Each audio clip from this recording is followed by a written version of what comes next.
కథ చెప్తాను. ఒక చిన్న మాట, కథ కాదు, అది మీకోసమే. సమ్మర్ వచ్చేసింది కదా, అందరూ చక్కగా జాగ్రత్తగా ఉండండి ఫ్రెండ్స్. సమ్మర్లో వేడి చేస్తుంది, ఎండలు బాగా తట్టుకోలేకపోతున్నాయి అన్న కదా, అందుకని చెప్పి నా నుంచి ఒక చిన్న హెల్ప్ మాత్రమే చేస్తున్నాను. నచ్చితే కనుక లైక్ చేయండి, షేర్ చేయండి, సబ్స్క్రైబ్ చేయండి. మీరు కూడా పాటించండి అనుకొని నేను ఇలా మంచిగా చెప్పుకోవాలి అనుకుంటున్నాను.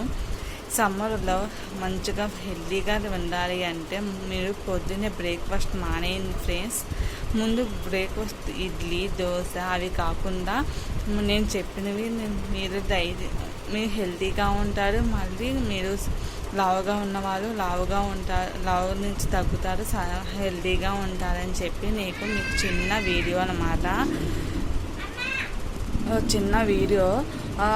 ఇప్పుడు పొద్దున్నే నేనేం చేస్తాను, మనం పెసలు శనగలు నానబెడతాం కదా, ఆ నానబెట్టిన మీరు నానబెట్టుకొని మొలకలుగా తయారు చేసుకోండి ఫ్రెండ్స్.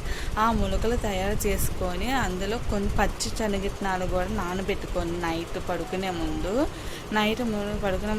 శనగిత్తనాలు కూడా నానబెట్టుకొని ఇన్ని శనగిత్తనాలు, ఇన్ని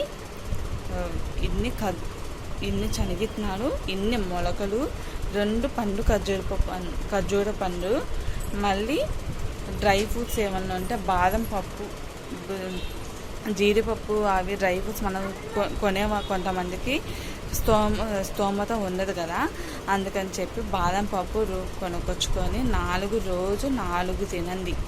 4 బాదం పప్పు, 4 నానబెట్టినవి శనగలు, అవి మొలకలు, ఇన్ని శనగెత్తనాలు, ఇన్ని బెల్లం, చిన్న మొక్క బెల్లం, ఇందులో బొప్పాయి మొక్కలు కానీ లేకపోతే మీకు నచ్చిన ఏదైనా ఫ్రూట్, ఇన్ని మొక్కలు, ఇవి చాలు. ఇవి మార్నింగ్ మీరు బ్రేక్ఫాస్ట్ కింద చేయండి ఫ్రెండ్స్.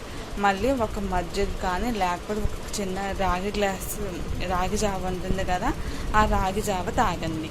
మళ్ళీ ఆఫ్టర్నూన్ వచ్చినప్పుడు లంచ్కి కింద ఏం తినాలంటే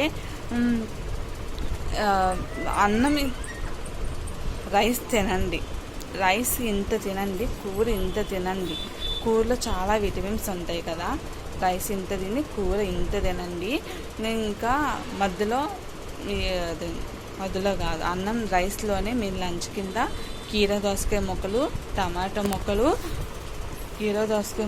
టమాటో ముక్కలు, ఉప్పు, కారం, నిమ్మరసం పిండుకొని అందులో కావాలంటే మీరు ఉల్లిపాయ కూడా వేసుకోవచ్చు. ఇవి లంచ్ కింద ఇలా చేయండి ఫ్రెండ్స్. మళ్ళీ సాయంత్రం ఈవినింగ్ డిన్నర్ చేసేటప్పటికి మనం మళ్ళీ మధ్యలో మీరు ఏం తినకండి ఫ్రెండ్స్. ఇలా కాకపోతే ఇలా జ్యూస్లు తీసుకోండి, ఏదైనా జ్యూస్ తీసుకోండి. 4కి 5కి మీకు ఆకలి అనిపిస్తే స్నాక్స్ కింద కూడా ఏం తినకుండా జ్యూస్ తాగండి. మళ్ళీ ఈవినింగ్ వచ్చాక మీరు రైస్ తినొద్దండి, డిన్నర్ చేయొద్దు. ఆ డిన్నర్కి బదులుగా మీరు ఏదైనా టిఫిన్ తినండి అని నేను కోరుకుంటున్నాను. ఇలా ఏదైనా లైట్గా టిఫిన్, చపాతీయో లేకపోతే ఏదైనా మీరు నచ్చింది టిఫిన్ చేసుకొని తినండి. చాలా మంచిది, చాలా హెల్తీగా ఉంటారు. పడుకునే ముందు కూడా ఒక గ్లాస్ మజ్జిగ తాగండి.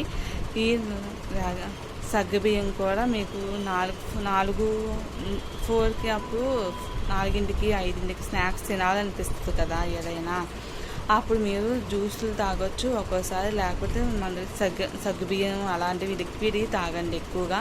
ఈ సమ్మర్లో జాగ్రత్తగా ఉండండి, బయటికి వెళ్ళకండి ఎక్కువగాను. నచ్చితే లైక్ చేయండి, సబ్స్క్రైబ్ చేయండి ప్లీజ్. ఉంటాను.